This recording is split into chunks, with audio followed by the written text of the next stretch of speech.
ബഹുമാന്യനായ അധ്യക്ഷൻ, അതോടൊപ്പം തന്നെ ഈ പരിപാടിയെ ഉദ്ഘാടനം ചെയ്ത് നമ്മളോടായി സംസാരിച്ച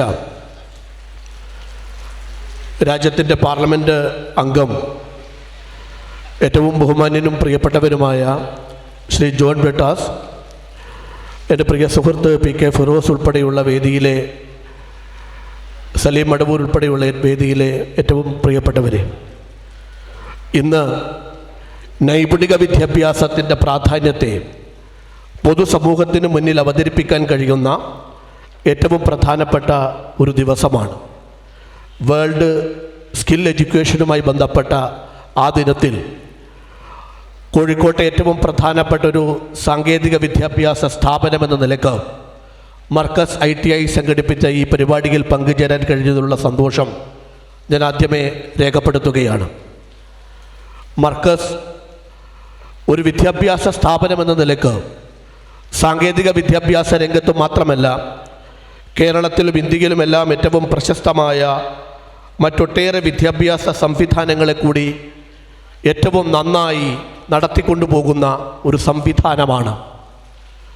മർക്കസ് ഉൾപ്പെടെയുള്ള സാങ്കേതിക വിദ്യാഭ്യാസ സ്ഥാപനങ്ങൾ ഇന്ന് സമൂഹത്തിൽ വഹിക്കുന്ന വലിയ പങ്കിനെക്കുറിച്ചെല്ലാം ഉദ്ഘാടന പ്രസംഗത്തിൽ ഇവിടെ സൂചിപ്പിച്ചു. ഇതുപോലൊരു ദിവസം ഈ ചടങ്ങിൽ പങ്കുചേരുമ്പോൾ തീർച്ചയായും കാന്തപുരം ഉസ്താദ് ഉൾപ്പെടെയുള്ള മർക്കസിൻ്റെ ഏറ്റവും പ്രാമാണികന്മാരായ അതിൻ്റെ നേതാക്കന്മാരെക്കുറിച്ച്, ആ സംവിധാനത്തിനെക്കുറിച്ചൊരു വാക്കു പറയാതെ പോകുന്നത് ശരിയല്ല എന്ന് ഞാൻ കരുതുകയാണ്.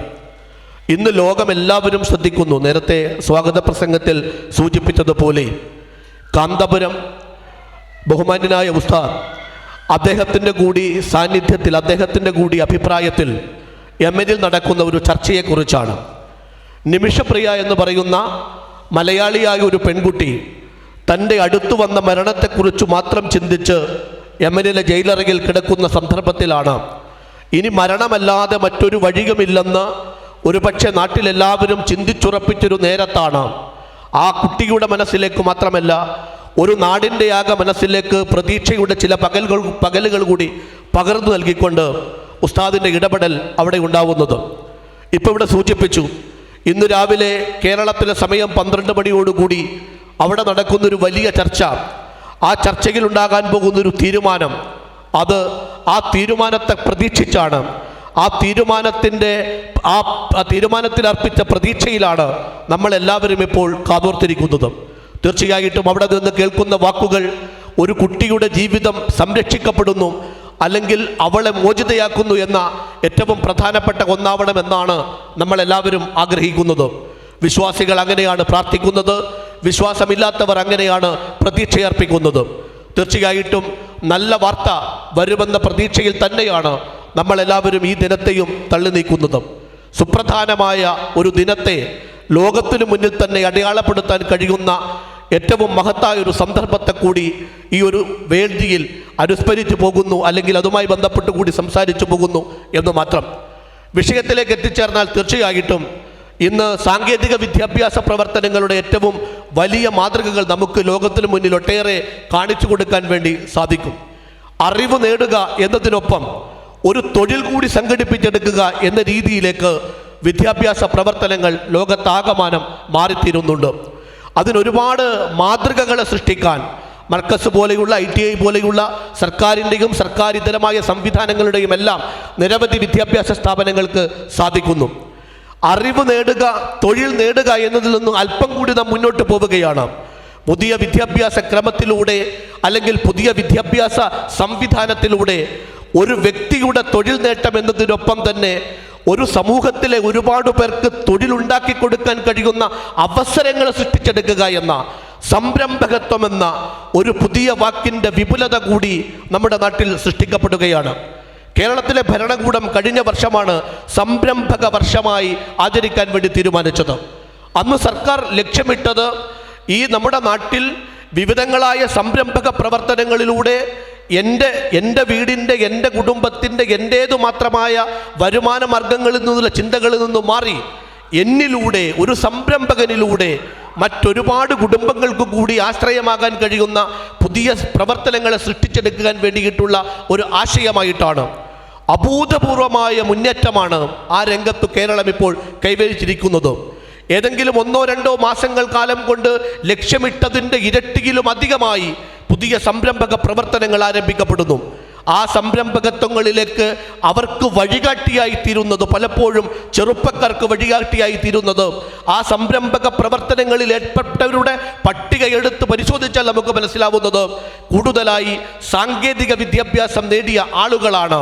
അല്ലെങ്കിൽ സാങ്കേതിക വിദ്യാഭ്യാസ സംവിധാനത്തിലൂടെ പുതിയ തൊഴിൽ സംരംഭങ്ങൾ സൃഷ്ടിക്കാൻ വേണ്ടി ഇടപെടുന്നവർക്കാണ് കൂടുതൽ അവസരങ്ങൾ ഉണ്ടാക്കപ്പെട്ടിരിക്കുന്നത് എന്നാണ്.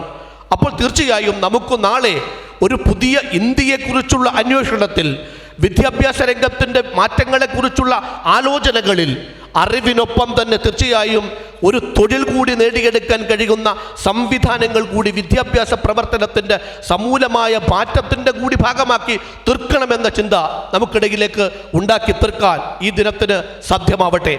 പ്രിയപ്പെട്ടവരെ, വിദ്യാഭ്യാസത്തിനെ കുറിച്ചുള്ള വർത്തമാനങ്ങൾ നമുക്കൊരുപാട് പറഞ്ഞു പോകാൻ കഴിയും. ആ വർത്തമാനത്തിൽ ഏറ്റവും പ്രസക്തമായത് ഇന്നു കാണുന്ന വിദ്യാഭ്യാസ മേഖലയുടെ പുരോഗതിയിലേക്ക് ഈ നാടിനെ നയിച്ച ഇന്നലകളെക്കുറിച്ചുള്ള അറിവുകൾ കൂടി പങ്കുവെക്കപ്പെടുമ്പോഴാണ്. വിദ്യാഭ്യാസം എന്നത് പരിമിതപ്പെട്ടു പോയ ഒരു കാലം നമുക്കുണ്ടായിരുന്നു. അറിവ് നേടാൻ വേണ്ടിയിട്ടുള്ള വിദ്യാർത്ഥിയുടെ അഭിവാജ്ഞയെക്കാളും അപ്പുറത്ത് അവൻ്റെ മതത്തെയും അവൻ്റെ ജാതിയെയും അവൻ്റെ വർഗത്തെയും അവൻ്റെ വർണ്ണത്തെയും എല്ലാം ഈ വിദ്യാഭ്യാസത്തിൻ്റെ അടിസ്ഥാന ഘടകമായി ചിത്രീകരിക്കപ്പെട്ട നാളുകളുണ്ടായിരുന്നു. ആ കാലത്തു നിന്നാണ് നിരന്തരമായ പ്രക്ഷോഭങ്ങളിലൂടെയും ഉജ്ജ്വലമായ ഇടപെടലുകളിലൂടെയുമാണ് ഇന്ന് കാണുന്ന വിദ്യാഭ്യാസ ക്രമം നമ്മുടെ രാജ്യത്ത്, പ്രത്യേകിച്ചും കേരളത്തിൽ സൃഷ്ടിച്ചെടുക്കപ്പെട്ടത്. ആ ചരിത്രബോധം കൂടി ഉൾക്കൊള്ളുന്നതാവണം. ആ ചരിത്രത്തെയും ആ സാമൂഹ്യ മുന്നേറ്റത്തെയും നെഞ്ചേറ്റിക്കൊണ്ടാവണം പുതിയ കാലത്തിൻ്റെ വിദ്യാഭ്യാസ സങ്കല്പങ്ങളെക്കുറിച്ചുള്ള ആലോചന കൂടി ഉണ്ടാവേണ്ടത്. പുതിയ ലോകത്തെ പടുത്തുയർത്താൻ, നാം പുതിയ രാജ്യത്തെ പടുത്തുയർത്താൻ തീർച്ചയായും ശ്രമങ്ങൾ നടത്തിക്കൊണ്ടിരിക്കുന്ന സന്ദർഭത്തിൽ നിലവിലുള്ള രാജ്യത്തെ നിലനിർത്തുക എന്നതും ഏറ്റവും പ്രധാനപ്പെട്ടതാണ്. ഇന്ത്യ എന്ന് പറയുന്ന മഹത്തായ ആശയത്തിൻ്റെ അടിത്തറയ്ക്ക് അങ്ങേയറ്റം കോട്ടങ്ങൾ സംഭവിക്കുന്ന ഒരു കാലമാണിത്.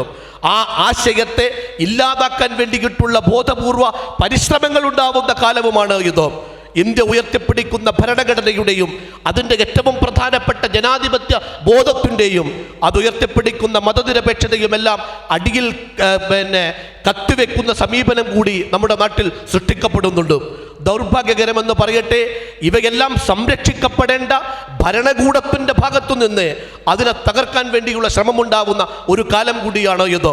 വിദ്യാഭ്യാസത്തെ തീർച്ചയായിട്ടും ഇന്നലകളെക്കുറിച്ചുള്ള സാമൂഹ്യ മുന്നേറ്റങ്ങളെക്കുറിച്ചുള്ള പഠനത്തിനൊപ്പം ഇന്നലകളുടെ ചരിത്രബോധത്തെ കൂടി ആ വിദ്യാഭ്യാസ ക്രമത്തിൻ്റെ ഭാഗമായി മാറ്റുന്നതിനൊപ്പം നമുക്ക് തീർച്ചയായും ഈ രാജ്യത്തെ നിലനിർത്താൻ കഴിയുന്ന പുതിയ പുതിയ മുദ്രാവാക്യങ്ങളൊപ്പം ചേരാനുള്ള സംവിധാനങ്ങൾ കൂടി ആലോചിക്കപ്പെടേണ്ടതുണ്ട് എന്നുകൂടി ഞാൻ പറഞ്ഞു വെക്കുകയാണ്. ഞാൻ കൂടുതൽ ദീർഘമായി പ്രസംഗിച്ചു പോകുന്നില്ല. സാങ്കേതിക വിദ്യാഭ്യാസ സ്ഥാപനങ്ങൾ, നൈപുണിക വിദ്യാഭ്യാസ സംവിധാനങ്ങൾ, ഇവയെല്ലാം നമുക്ക് നൽകുന്ന ഏറ്റവും മഹത്തായ സന്ദേശത്തെ ഈ ദിനത്തിൽ കുറെ കൂടി പൊതുസമൂഹത്തിൻ്റെ മുന്നിൽ വെളിപ്പെടുത്താൻ, കുറെ കൂടി വിപുലത ആ വിദ്യാഭ്യാസ സംവിധാനത്തിന് സൃഷ്ടിക്കാൻ ഈ സെമിനാറും ഈ സംവാദങ്ങളും എല്ലാം വഴിയൊരുക്കട്ടെ എന്ന് മാത്രം ആഗ്രഹിക്കുകയും ആശംസിക്കുകയും ചെയ്ത് ഞാൻ എൻ്റെ ചെറിയ ഭാഷണം അവസാനിപ്പിക്കുന്നു. ഈ ഒരു പരിപാടിയിൽ പങ്കുചേരാൻ കഴിഞ്ഞതിലുള്ള അഭിമാനവും ആഹ്ലാദവും ഒരിക്കൽ കൂടി രേഖപ്പെടുത്തുകയും ചെയ്യട്ടെ.